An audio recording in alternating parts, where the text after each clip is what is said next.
গোটা বিশ্বকে স্তব্ধ করে আশার আলো নিভে যাওয়া বার্সেলোনায় নতুন প্রাণের সঞ্চারী যেন করেছিলেন নেইমার। তার আগে সব আশা ফিকে হয়ে আসছিল।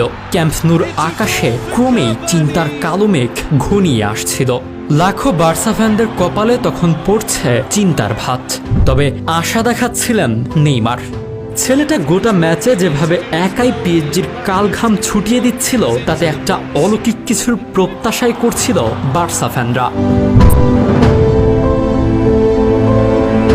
৮ মার্চ ২০১৭ দিবাগত রাত ১:৪৫ চ্যাম্পিয়ন্স লিগের রাউন্ড অফ 16-এর ম্যাচে বার্সেলোনা প্রথম লেগে ৪-০-তে পিছিয়ে থাকার পর দ্বিতীয় লেগে মুখোমুখি হয়েছে ফরাসি জায়ান্ট পিএসজির।